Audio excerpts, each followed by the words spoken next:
Nesses últimos anos, vimos, precedentemente, que o espírito, depois de sua desencarnação, pode, durante as sessões de materialização, reconstituir, por meio da matéria e da energia fornecidas pelo médium, o corpo físico que possuía em sua vida anterior.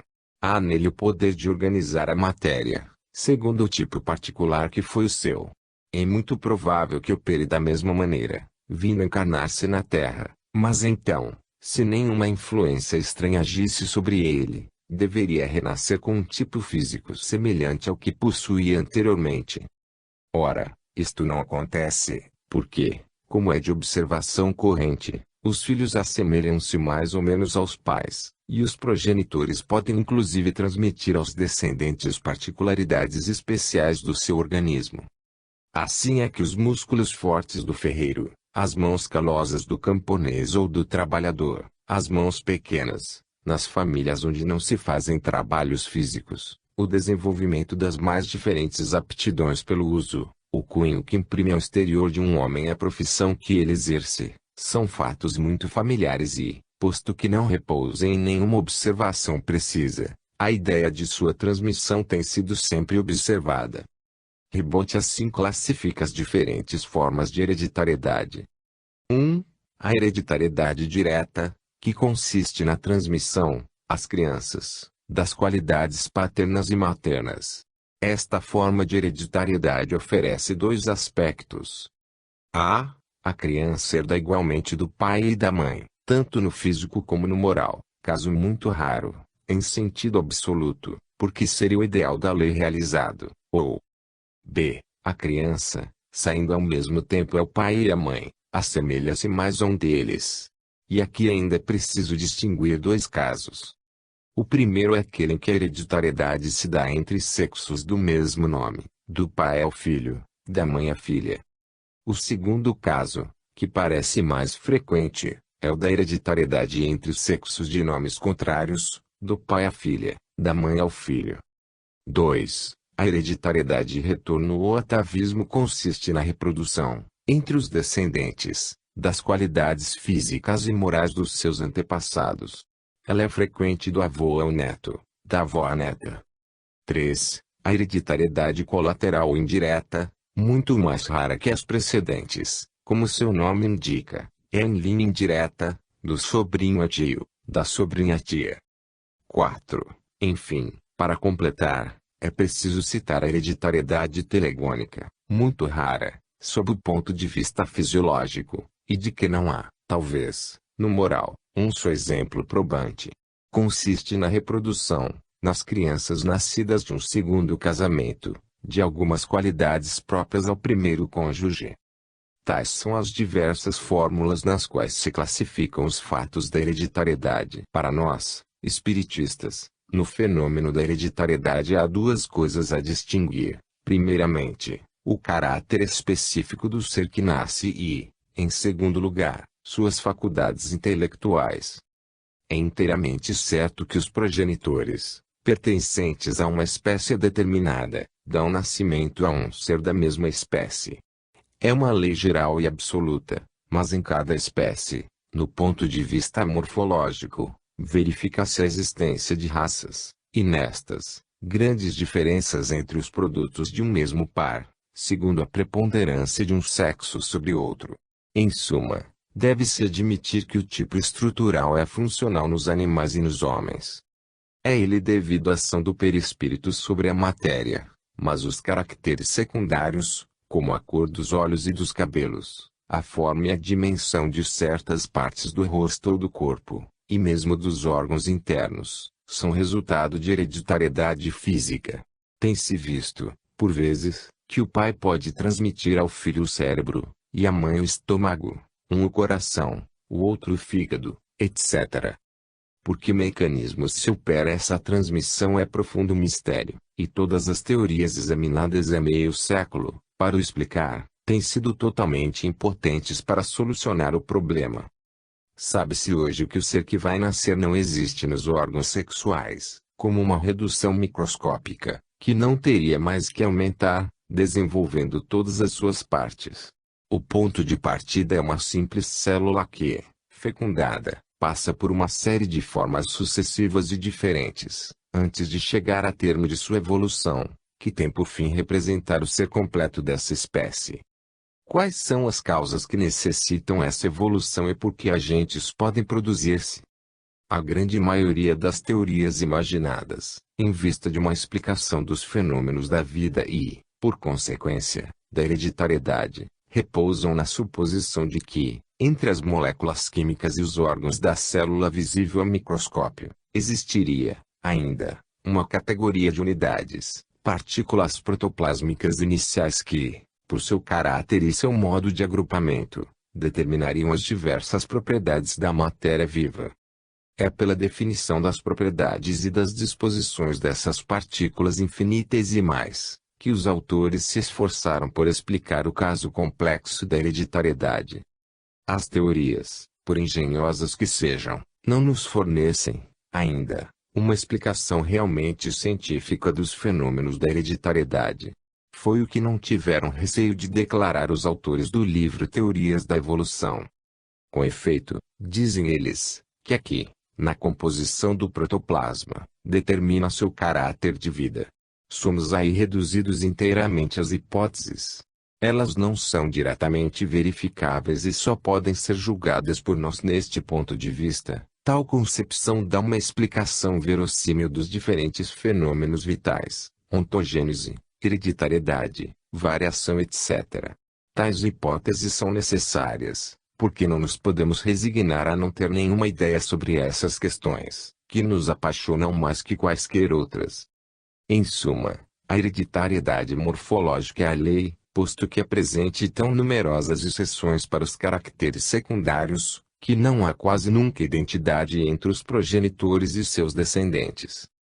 No ponto de vista intelectual, dá-se inteiramente o mesmo, porque existe considerável número de exemplos de grandes sábios que saíram dos meios mais ignorantes.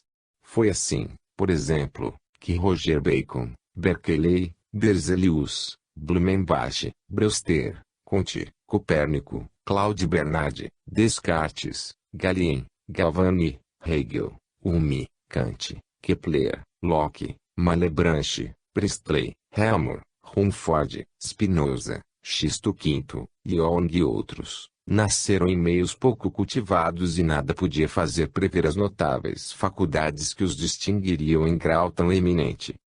Reciprocamente, existe um número considerável de grandes homens cujos descendentes foram abaixo de medíocres. Péricles procriou 2 tolos, Parálios e Xantipos. O sábio Aristipe deu o nascimento a um furioso como Clínias. Do grande historiador Tucídides nasceu inepto Milésias. Sócrates e Temístocles só tiveram filhos indignos. Entre os romanos vê-se o mesmo. Cícero e seu filho, Germânico e Calígula, Vespasiano e Domiciano. O grande Marco Aurélio teve por filho um furioso, Cômodo. Na história moderna, o filho de Henrique IV, de Luís XIV, de Cromwell, de Pedro, o Grande, como os de La Fontaine, de Crebillon, de Goethe e de Napoleão, dispensam outros exemplos. Melhor ainda, as crianças prodígio provam-nos, com evidência irresistível, que a inteligência é independente do organismo que a serve, isto porque as mais altas formas da atividade intelectual se mostram entre aqueles cuja idade não atingiu a maturidade plena. É esta uma das melhores objeções que se podem opor à teoria materialista. As formas mais elevadas da arte e da ciência se apresentam nas crianças de tenra idade. Citemos numerosos exemplos, para que não fique qualquer dúvida a respeito. Os músicos. Encontram-se exemplos de prodigiosa precocidade em todas as épocas e em todos os países. No século XVII, Handel, com 10 anos, compunha motetes, que se cantavam na igreja de Halle. O caso de Mozart é bem conhecido. É notório que na idade de 4 anos executava uma sonata, e sua faculdade musical desenvolveu-se tão rapidamente que aos 11 anos compôs 2 pequenas óperas. Sabe-se com que feliz êxito continuou sua carreira. Aquele a quem chamavam o Deus da música, Beethoven, já se distinguia aos 10 anos por seu notável talento de executante. E no outro gênero, a precocidade do grande violinista Paganini foi tal, que, aos 9 anos, já o aplaudiam num concerto, em Gênova. Aos 6 anos, Meyerbeer possuía bastante talento para dar concertos muito apreciados. Liszt, maravilhoso virtuoso desde a mais tenra infância, escreve, aos 14 anos apenas, uma ópera em um ato, Der Sancho Castelo do Amor. Rubinstein, trazido da Rússia para Paris, aos 11 anos, excitou a admiração universal, pela beleza de seu toque ao piano. Sarasate, aos 11 anos, mostrava já as qualidades de pureza de som e de estilo, que fizeram dele o maior violinista de nossa época. Saint-Saëns, virtuoso e precoce, aos 11 anos dava seu primeiro concerto de piano e tinha apenas 16 quando fez executar sua primeira sinfonia. Em nossos dias, certas crianças se revelaram com disposições verdadeiramente notáveis para a música. Tive o prazer de ver, no Congresso de Psicologia de 1900, o jovem Pepito Ariola, que, aos 3 anos e meio, tocava e improvisava ao piano áreas variadas. O professor Richetti publicou sobre o caso um estudo no qual disse que ele tocou diante do rei e da rainha de Espanha 6 composições de sua invenção, sem conhecer as notas, nem saber ler ou escrever. Imaginou ele um dedilhado especial, substituiu a oitava por arpejos segura e habilmente executados. É muitas vezes bem difícil, acrescenta Richetti, dizer, quando se ouve um improvisador, de quem é a invenção, e se trata da reprodução, pela memória, de áreas e trechos já ouvidos. É certo, entretanto, que Pepito improvisa com perfeição e apresenta, muitas vezes, melodias extremamente interessantes, que parecem mais ou menos novas aos assistentes. Há uma introdução, um meio, um fim, e, ao mesmo tempo, uma variedade, uma riqueza de sonoridade, que talvez espantassem, num músico de profissão, numa criança, porém, de 3 anos e meio, torna-se o fato absolutamente assombroso. Mais recentemente ainda, o jovem Ferreiros desde os 4 anos e meio dirige, com segurança e mestria notáveis, a orquestra do Folies Bergère. Toda a grande imprensa parisiense, ordinariamente tão séptica, fez-lhe o elogio, dizia-lhe jornal. Miguel Ângelo ainda não acabara de usar seus primeiros calções e seu mestre Ghirlandaio o despediu do atelier, porque ele não tinha mais nada a aprender. Aos 2 anos, Henri de Heinequin falava 3 línguas. Aos 4, Batista Raisin mostrava, no violino, rara virtuosidade. Aos 6 anos, Mozart compunha seu primeiro concerto. Hoje é Euli Ferreiros quem espanta Paris pela segurança, pela arte e pela fantasia com que dirige a orquestra na Revue des Folies Bergère. Já não há crianças. Poderia alongar a lista dessas crianças prodigiosas que mostram, desde o verdor dos anos, apreciável talento, talento esse que não puderam adquirir nesta vida, com educação, e que devem, necessariamente, trazer consigo, como herança de mais vidas anteriores consagradas ao desenvolvimento daquela arte. Vou mostrar, sempre com exemplos, que as outras faculdades do espírito se afirmam em certos indivíduos com poder tão evidente como entre os músicos. Trata-se da pintura, e vamos verificar que as manifestações desta arte, tão difíceis de adquirir pela prática, se apresentam em certos indivíduos verdadeiramente predispostos. Os pintores. Giotto é ainda um exemplo das disposições inatas, que são trazidas do berço. Ainda criança, simples pastor, traçava já, por instinto, esboços tão cheios de naturalidade, que Cimabue tomou a seu cuidado. Um dos mais belos gênios da Itália, Miguel Ângelo, na idade de 8 anos já conhecia suficientemente a técnica do seu ofício, e tanto que seu mestre Ghirlandaio afirmou que nada mais havia a ensinar-lhe. Desde criança Rembrandt manifestou tal gosto pelo desenho, que Lombroso declara ter sabido ele desenhar como um grande mestre, antes de haver aprendido a ler. O primeiro quadro do pintor Marcel Lavalade foi recebido no Salon, quando ele tinha 12 anos. A 12 de agosto de 1873, com 10 anos e 11 meses, morria o jovem Van de Kefficourt, de Bruges, e deixava 350 quadros, sendo que alguns, diz Adolphe Sireit, membro da Academia de Ciências, Letras e Belas Artes da Bélgica, poderiam ter sido assinados por nomes como Dias, Salvator Rosa, Carotte e outros. Outro crítico, o pintor Richter, grande colorista francês, teve a ocasião, acidentalmente, de ver uns 20 painéis do jovem prodígio. Felicitou, então, o seu proprietário por possuir esboços de Théodore Rousseau, em tão grande quantidade. Houve enorme trabalho por desenganá-lo e, quando ele reconheceu a verdade, não pôde esconder uma lágrima, por ver desvanecidas tantas esperanças. Os sábios, os literatos e os poetas. Hermógenes, desde os 15 anos ensinava retórica ao sábio Marco Aurélio. Pascal foi incontestavelmente o mais belo gênio do século XVII. Ao mesmo tempo geômetra, físico e filósofo, é igualmente literato de fino lavor. Desde os verdes anos, mostra gosto pelos estudos e especialmente pela geometria. Aos 13 anos, descobrira as 32 primeiras proposições de Euclides e publicava um tratado sobre as seções cônicas. Firma-se-lhe mais tarde o gênio pelas pesquisas sobre o peso do ar, e a invenção do carrinho de mão.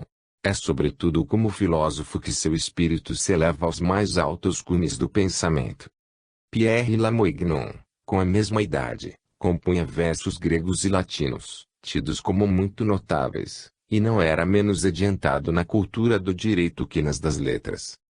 Gauss de Brunswick, astrônomo e matemático, resolvia problemas de aritmética quando tinha apenas 3 anos. Sabe-se com que êxito ele continuou sua carreira de matemática. Ericsson, morto em 1869, mostrava tal gênio para as ciências mecânicas que aos 12 anos foi nomeado, pelo governo, inspetor do grande canal marítimo da Suécia. Dirigia 600 operários. Victor Hugo apresentava, desde os 13 anos, sua magnífica faculdade de versificação, como prova o prêmio que obteve em Toulouse. Chamavam-lhe a criança sublime. William Sidis, de Massachusetts, sabia ler e escrever aos 2 anos, aos 4 falava 4 línguas e aos 12 resolvia problemas de geometria. Foi admitido no Instituto de Tecnologia de Massachusetts, quando a idade para admissão era de 21 anos, e fez na Universidade de Irving, com admiração dos professores de altas matemáticas, que ouviam, uma conferência sobre a quarta dimensão do espaço.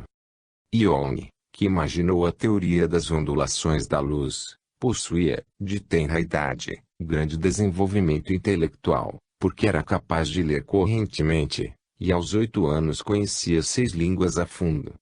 Outra criança, William Hamilton, estudava hebraico aos 3 anos, aos 7 possuía conhecimentos mais extensos que a maior parte dos candidatos à agregação. Vejam ainda, diziam de seus pais, responder a uma pergunta árdua de matemática, depois, afastar-se aos pulos, arrastando seu carrinho. Aos 13 anos, conhecia 12 línguas.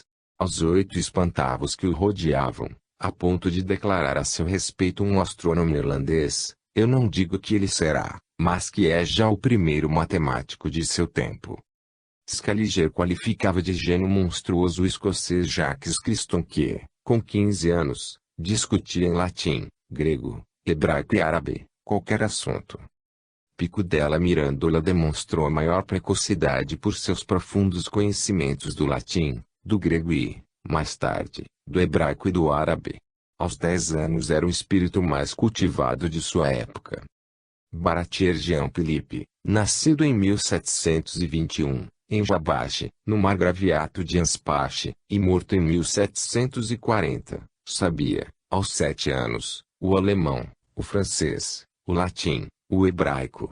2 anos depois, compôs um dicionário com os mais difíceis vocábulos. Aos 13 anos verteu do hebraico para o francês o itinerário de Benjamin Tudela, e no ano seguinte foi recebido como professor na Universidade de Halle.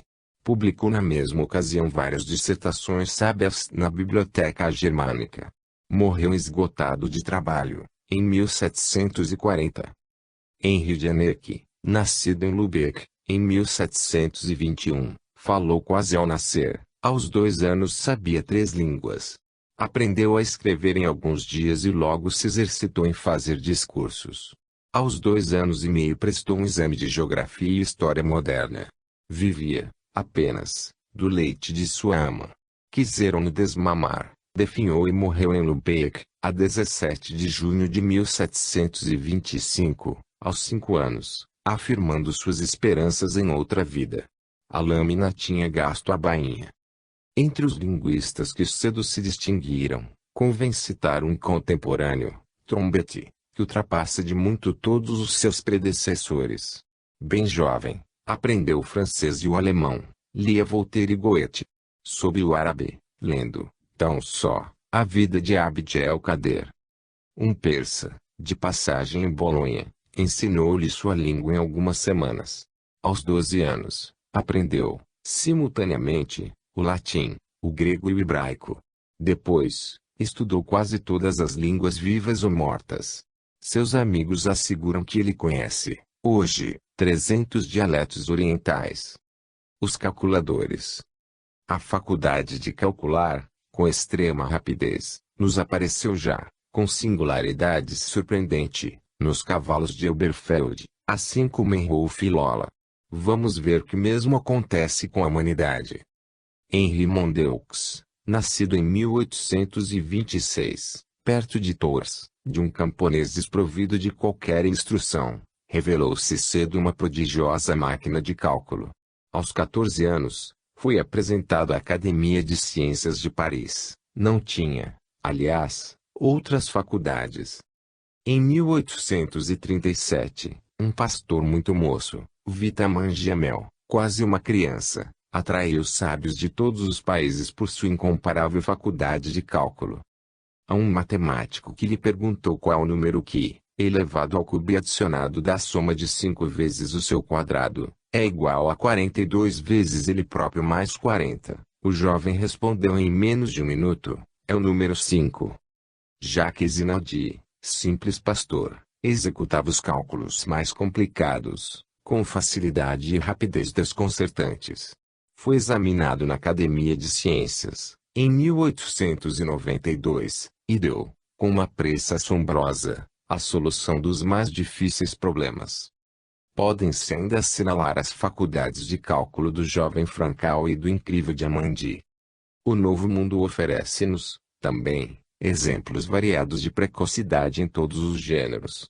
Assim aqui, nas artes mecânicas, Georges Steuler obteve, aos 13 anos, o diploma de engenheiro. Henri Dugan percorreu os Estados Unidos, antes dos 10 anos, e fez, para a casa que a representava, os melhores negócios. Se acreditarmos na imprensa americana, muitas vezes sujeita a caução, uma criança de 5 anos, Willie Gelin, teria recebido o diploma de doutora pela Universidade de Nova Orleans, e uma criança de 11 anos fundou recentemente um jornal, de que se extrairiam 20 mil exemplares.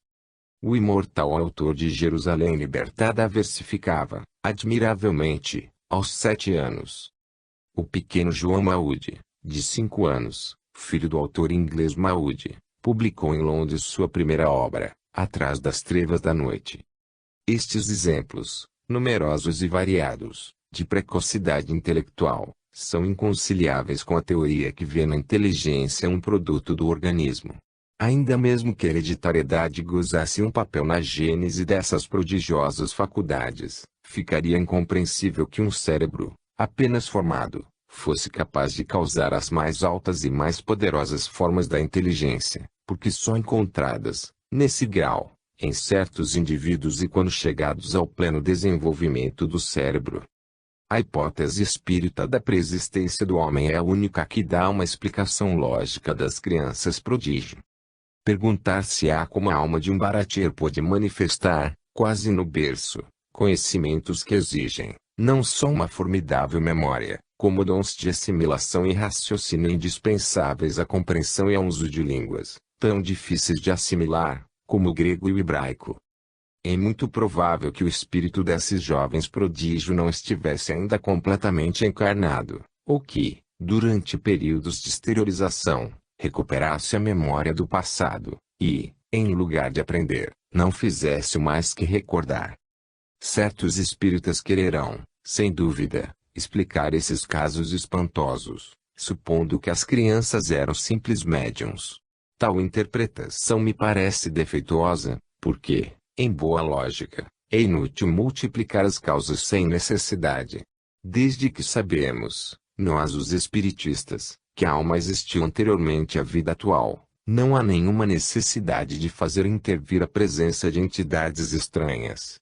Aliás, a mediunidade não é uma faculdade constante, não obedece à vontade do médium, enquanto as crianças de que falamos podiam, a qualquer momento, e em qualquer circunstância, dar imediatamente as provas de suas surpreendentes aptidões. Sem dúvida nenhuma, as crianças prodígios são exceções. Entretanto, se bem que em grau menor, encontram-se, entre certos alunos de nossas escolas, as mais variadas disposições para as artes e as ciências. Ainda quando eles saem de meios pouco cultivados, desenvolvem-se com tal rapidez, que ultrapassam os demais condiscípulos. Não é uma intuição, propriamente dita, o que lhes dá o poder de assimilar as noções novas, mas uma espécie de reminiscência, que lhes permite apropriarem-se de matérias novas, as quais, em realidade, não fazem mais que despertar na subconsciência. Vou agora examinar certos fenômenos, em que as reminiscências parecem verdadeiras lembranças de vidas anteriores. Capítulo 9. Estudos sobre as reminiscências. O sentimento do já visto.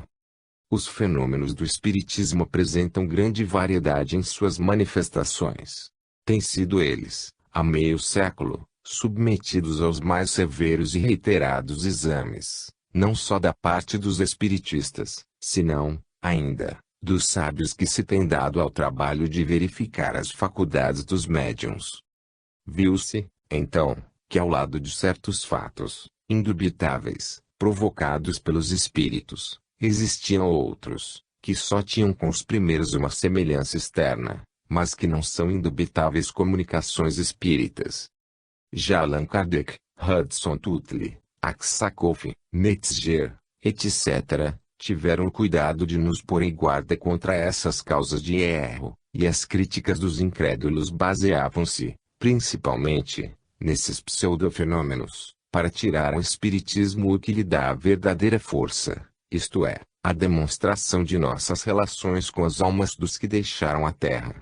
Assim é que atribuem eles todas as comunicações pela escrita ao automatismo, e os informes, aí contidos, a criptestesia ou a transmissão de pensamento, feita telepaticamente. Do mesmo passo, os fenômenos de encarnação, ou incorporação, não proviriam, segundo Janet, Flournoy ou Morcelli, senão de autossugestão dos médiuns, que acreditariam representar personalidades estranhas. E a tese apresentada por Charles Richet na sua afamada obra sobre metapsíquica. Para os sábios que admitem a realidade das materializações, estaríamos, em todos os casos, em presença do fenômeno de desdobramento do médium ou do ectoplasma modelado por ideoplastia do paciente. Do mesmo modo, a fotografia espírita seria devida a uma causa idêntica.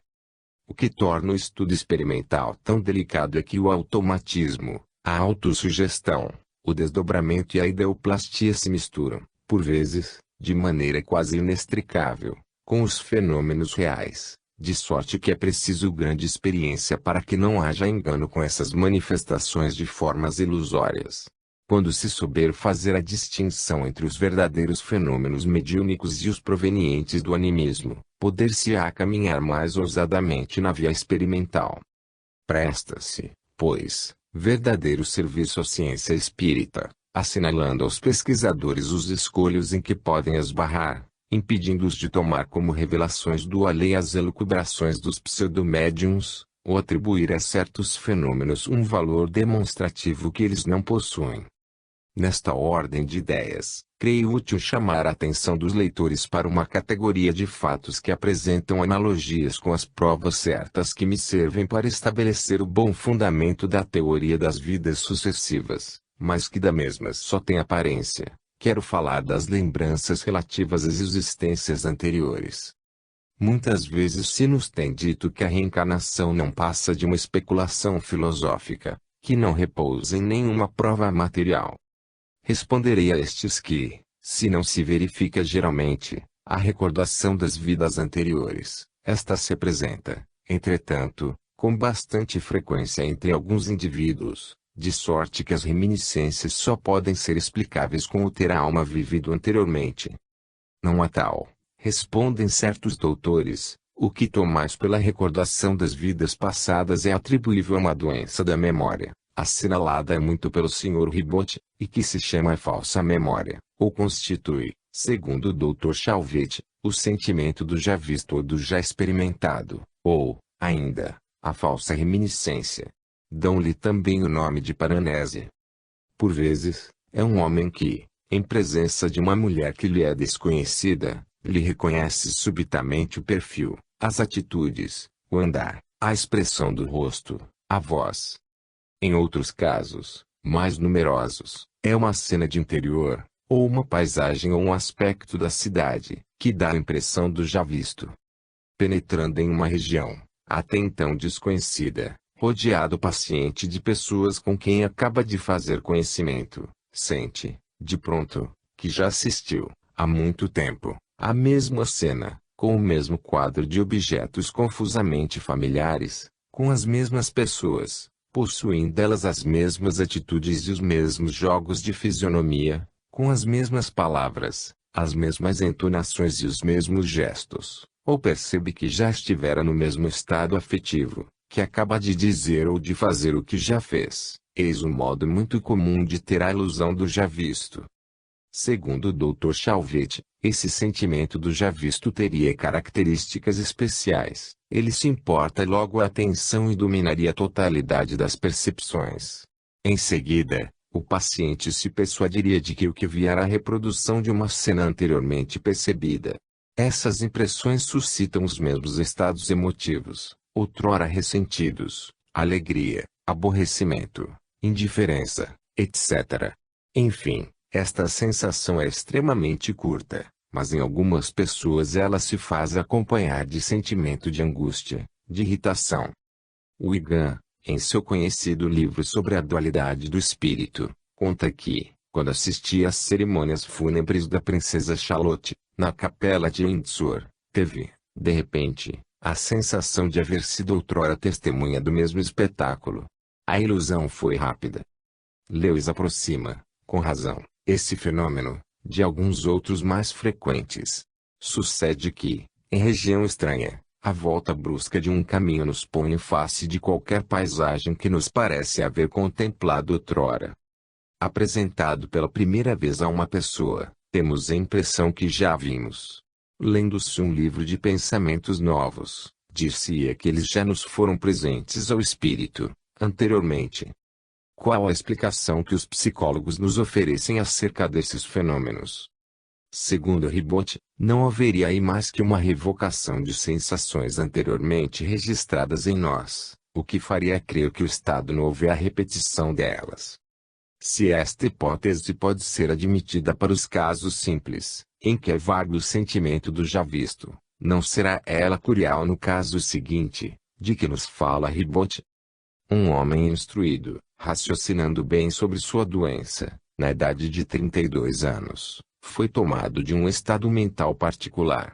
Se assistia a uma festa, se visitava algum lugar, se tinha algum encontro, esse acontecimento, com as circunstâncias que o rodeavam, parecia-lhe tão familiar, que ele julgava certo já haver experimentado as mesmas impressões, ter estado com as mesmas pessoas e os mesmos objetos, sob o mesmo céu, com o mesmo tempo. Fizesse qualquer trabalho, e lhe parecia já o haver executado nas mesmas condições. Esse sentimento produzia-se, por vezes, no mesmo dia, ao fim de alguns minutos ou algumas horas, ou só no dia seguinte, mas com perfeita clareza. Parece evidente que não se trata aqui de reminiscências, mas de uma anomalia do mecanismo mental da memória, ainda mal explicado, posto que grande número de autores dele se tem ocupado. O que nos importa é acentuar que, quando o sentimento do já visto se impõe ao observador, por fatos contemporâneos, conversas ou leituras, é consequência de uma doença da memória, e não há razão para que dele nos ocupemos, reunindo documentos, a fim de estabelecer, sobre recordações, a realidade das vidas anteriores. Com efeito, o sentimento do já visto, que projeta, por assim dizer, as mesmas sensações visuais ou auditivas sobre dois planos diferentes, não pode instruir aquele que o experimenta, a respeito das circunstâncias não contemporâneas.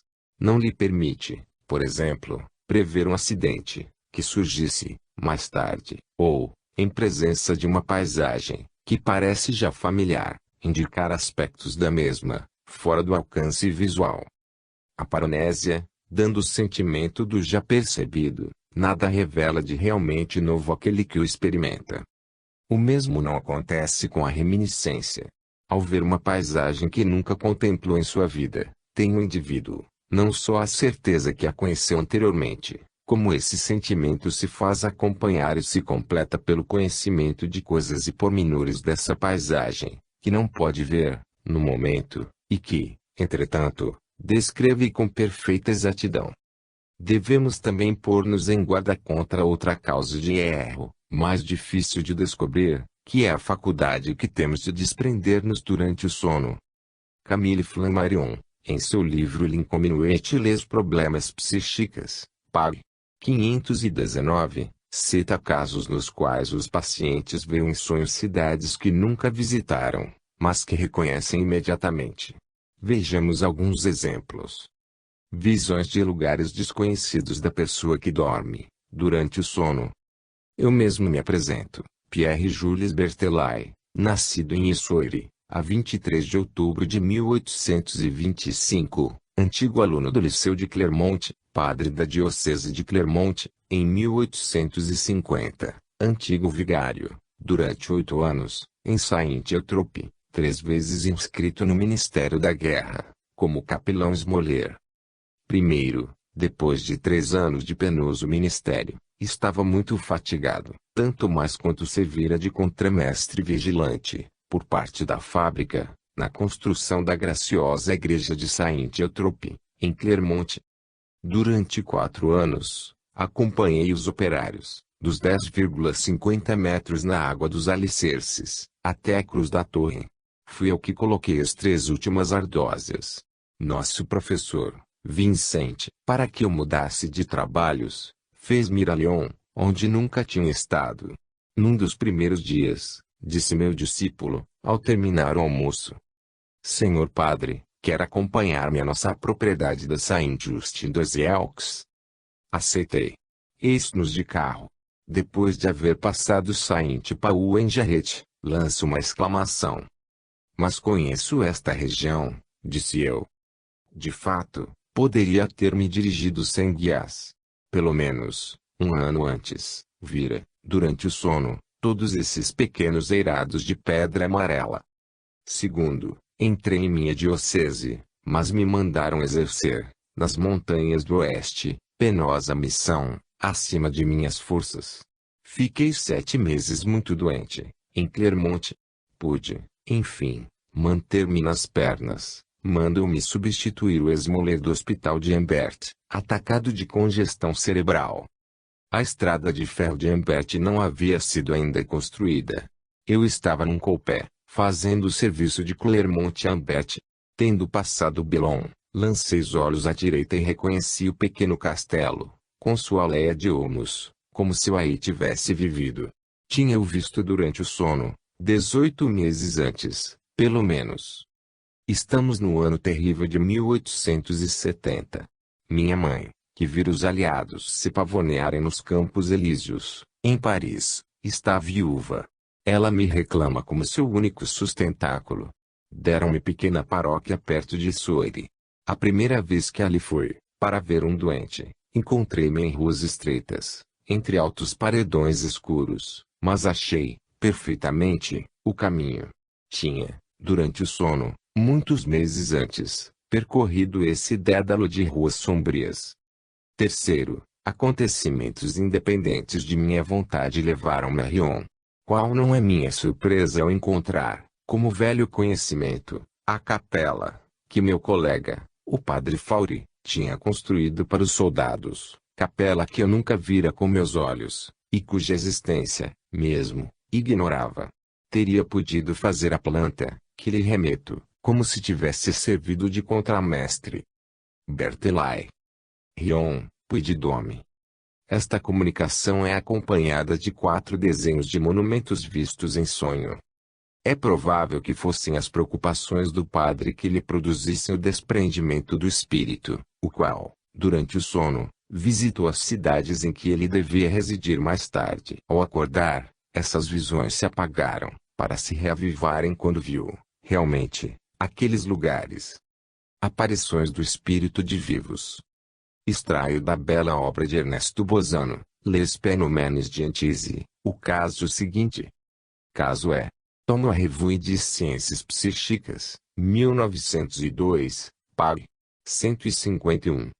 MGPH, membro da SPR conhecido pessoalmente na revista citada, assim como por Divesme, enviar a relação de um caso psíquico importante ao jornal Te Espectador, relação que provocou a remessa de uma carta de confirmação da pessoa interessada no caso. Eis a carta do diretor de Te Espectador. Senhor, a carta que vos foi enviada por MGPH e que publicastes a 1º de janeiro, sob o título A Casa do Sonho, refere-se, evidentemente, a um sonho tido por minha mulher, atualmente falecida. A narrativa exata em suas linhas principais. Não será supérfluo que eu dê, por minha vez, um curto resumo do fato. Há alguns anos, minha mulher sonhou, por muitas vezes, com uma casa, da qual descreveu as disposições internas, com todos os seus pormenores, posto que não tivesse nenhuma ideia da localidade em que esse edifício se achava. Mais tarde, em 1883, aluguei à Sra. B, pelo outono, uma casa nas montanhas da Escócia, rodeada de terrenos para caça e de lagos para pesca. Meu filho, que se achava, então, na Escócia, fechou o negócio, sem que minha mulher e eu visitássemos a propriedade. Quando fui ao local, sem minha mulher, para a assinatura do contrato, e para tomar posse da casa, a Sra. B. ainda aí habitava. Disse-me ela que, se eu não me opusesse, ela me daria o quarto de dormir, que ocupava, e que fora, durante algum tempo, assombrado por uma pequena dama, que nele fazia contínuas aparições. Como eu era muito céptico a esse respeito, respondi que ficaria alegre por fazer conhecimento com essa fantástica visita. Deitei-me nesse quarto, mas não tive a visita de nenhum fantasma. Mais tarde, quando minha mulher chegou, ficou muito espantada por haver reconhecido, nessa casa, a do sonho. Visitou em todos os cantos, e os pormenores correspondiam ao que tantas vezes vira em sonho. Mas, quando desceu de novo à sala, disse: não pode ser, entretanto, a casa do sonho, pois que essa tinha, deste lado, uma série de quartos, que faltam aqui. Responderam-lhe logo que os referidos quartos existiam, realmente, mas que não se entrava neles pelo salão. Quando lhes mostraram, ela reconheceu perfeitamente cada aposento. Declarou, ainda, que um dos quartos de dormir não era destinado a esse uso, quando ela o visitou em sonho. Com efeito, só ultimamente fora ele transformado em quarto de dormir. 2 ou 3 dias depois, minha mulher e eu fomos visitar a Sra. B. Como não se conhecessem, apresentei-as. A Sra. B. exclamou logo: oh! É a dama que assombrava meu quarto de dormir. Não tenho explicação a dar. Minha mulher não teve mais outra aventura desse gênero, a que alguns chamarão notável coincidência, e os escoceses um caso de dupla vista. Podeis, livremente, dar meu nome às pessoas que se interessam pelas questões psíquicas, e que quiserem obter maiores informações a respeito. Para isso, aqui vai meu cartão de visita. MGPH dá igualmente ao diretor da revista o nome inteiro da Sra. B, que pertence à mais ilustre aristocracia britânica.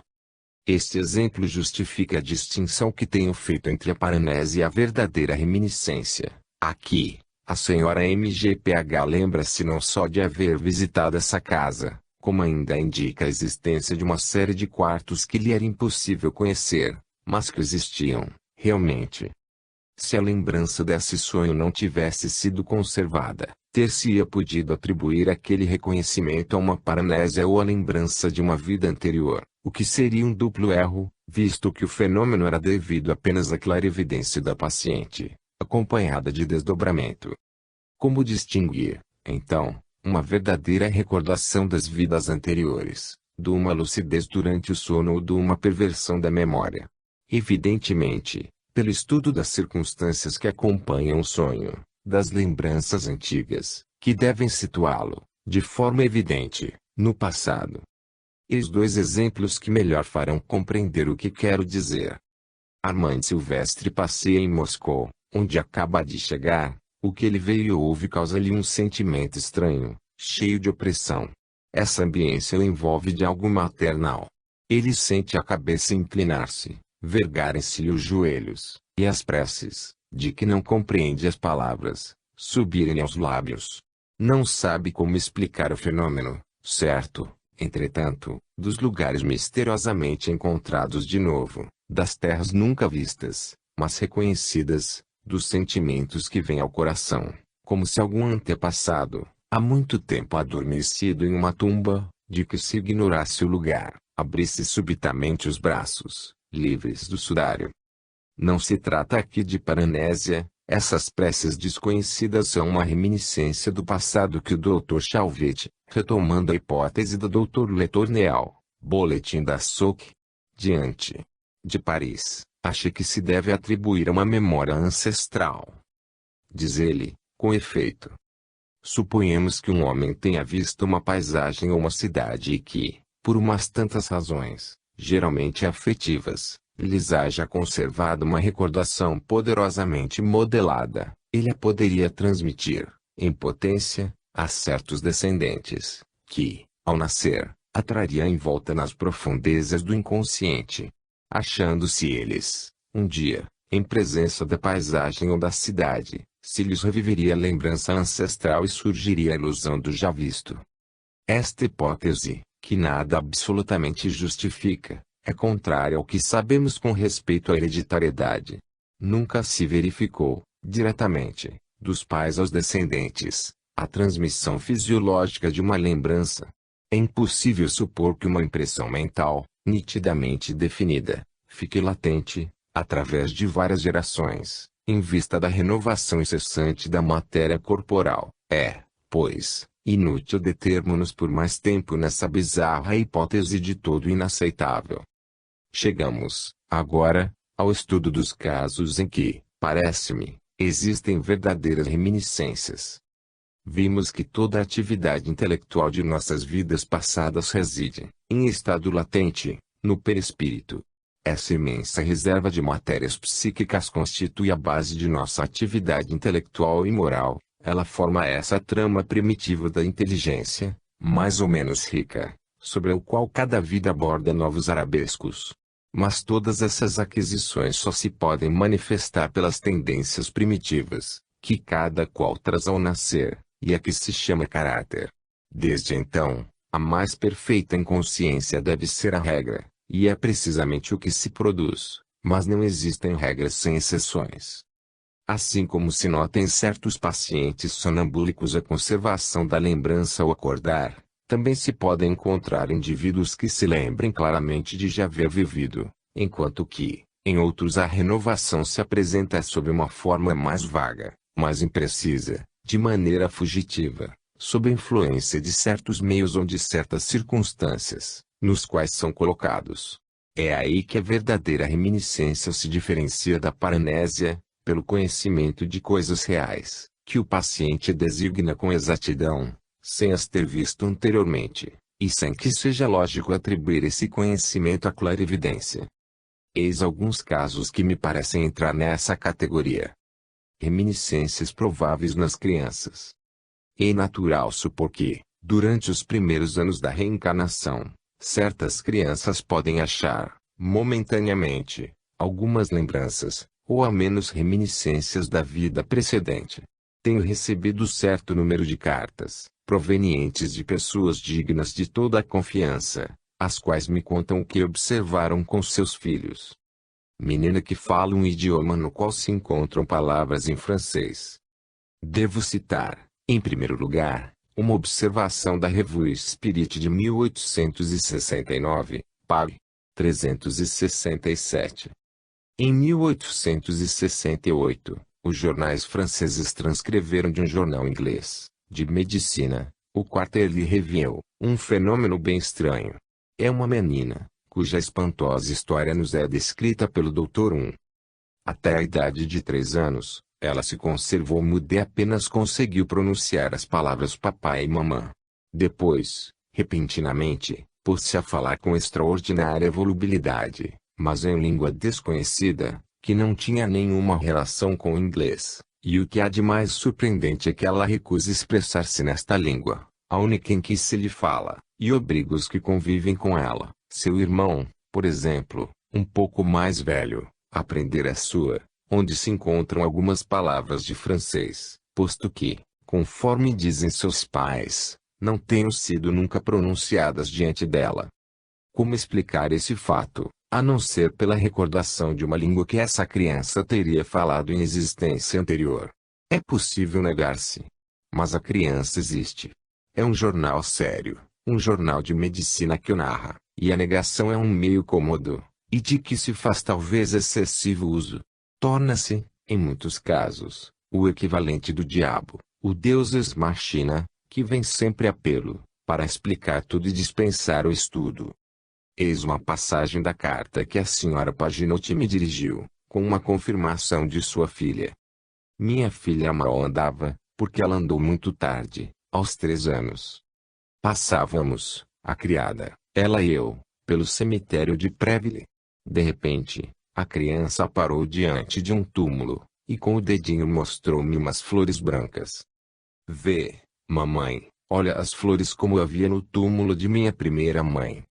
Estupefata, disse eu à criada, se eu a tivesse dado a uma ama de leite, acreditaria que haviam trocado. Entrando em casa, pedi à pequena que me explicasse o que ela queria dizer. Ela contou, com pormenores, fatos perturbadores.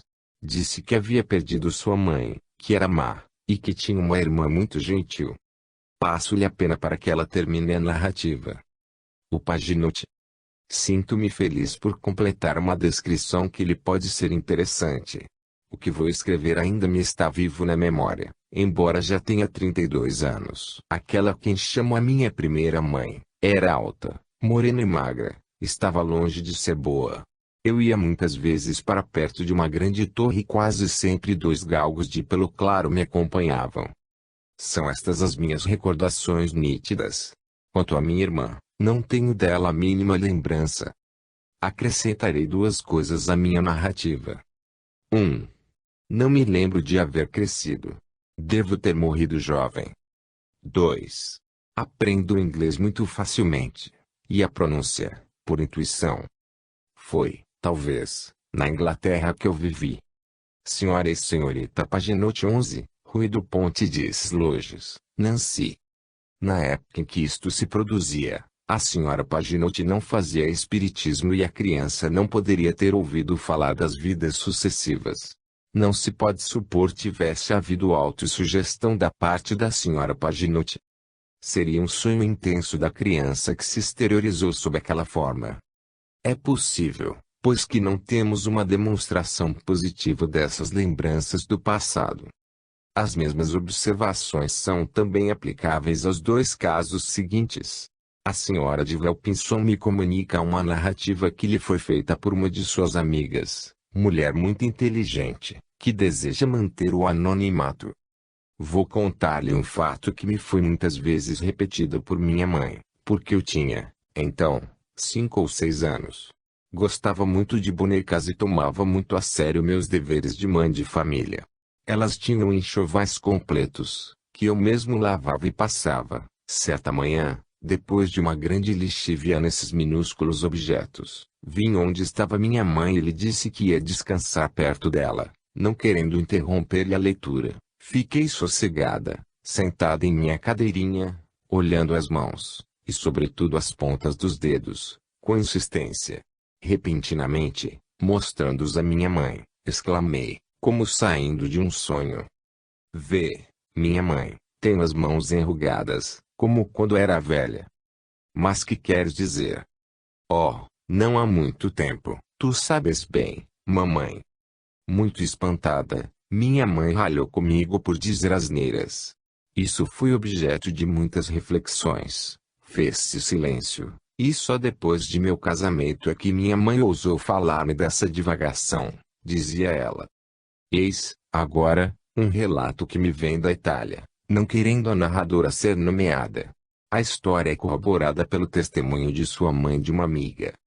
Muito me interesso pelos estudos psíquicos, mas quando era criança, nem eu nem os que me rodeavam tinham a menor ideia da reencarnação. Entretanto, dizia eu sempre que fora, outrora, um cavalheiro da Idade Média, do que estava muito convencida, e queixava-me de ser uma menina, quando podia ser um homem para combater e morrer pela pátria. Muitos anos depois, morava em Nápoles, no palácio do comendador, com meu marido, oficial do exército. Um dia, achava-me com o senhor, a uma janela que dá para o pátio interno do palácio, onde o comandante do corpo de exército, com o seu séquito de oficiais do Estado-Maior, estava à frente do cortejo, prestes a sair pela grande porta que dá para o palácio do plebiscito. Nisto, senti-me abalada, e, sem o querer, exclamei. Mas que faço aqui, quando devo montar a cavalo e pôr-me à testa do cortejo? Subitamente, lembrei-me de que eu era a senhora X, e que não havia outra coisa que fazer, senão olhar. Mas, nesse momento, tive a recordação perfeita de ter sido chefe militar e haver estado à frente das tropas. Creio também ter sido obrigada a entrar em um convento, pois me lembro quanto chorava e gritava, sendo menina, porque me cortaram os cabelos.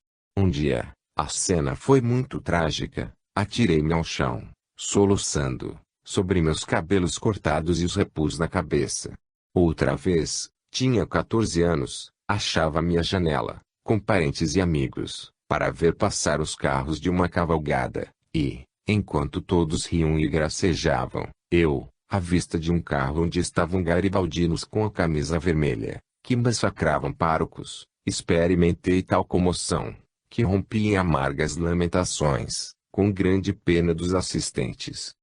Devo dizer que, durante a vida atual, nunca lidei com padres ou religiosos. Sinto, entretanto, por eles verdadeira repulsão e meu coração aperta, vendo-os.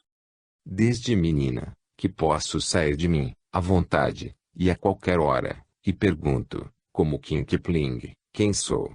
Acrescentarei que sou uma criatura sã, equilibrada, e não gosto de falar de tais coisas com quem quer que seja, para não ser taxada de original pelos que não se interessam por esses estudos. Milão, 29 de maio de 1922. AMLM. Seguem-se os atestados da progenitora e de uma amiga da senhora MLM. Se as descrições não são devidas à imaginação da narradora, parecem indicar reminiscências de diversas vidas anteriores. Para terminar esta curta resenha, dou aqui uma carta, ainda dirigida de Nancy. Em outubro de 1921, em consequência da crise de habitações, fomos obrigados a pôr o nosso mobiliário num guarda-móveis, até março de 1922, e de pedir hospitalidade a uma de minhas irmãs, em Lunéville.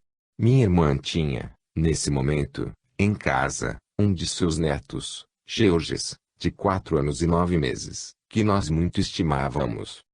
Uma tarde, quando Georges estava brincando, disse-me o seguinte: Tia Dina, tu ficarás velha, muito velha, morrerás, ficarás pequena, crescerás, brincaremos juntos. De outra feita, perguntou-me: é verdade que nos tornaremos pequenos, muito pequenos, que cresceremos e nos estimaremos? Adelina Moller 55, Avenida Félix Fauri, Nancy. Os casos que acabo de narrar não são inteiramente demonstrativos, porque nenhuma verificação é possível. Citei-os porque mostrarei mais adiante que, com outras crianças, se apresentaram recordações de vidas anteriores, com bastante clareza, de sorte que foi possível verificar-lhes a realidade. Estes podem ser considerados como o primeiro esboço da reconstituição da memória integral, traduzindo-se fugitivamente por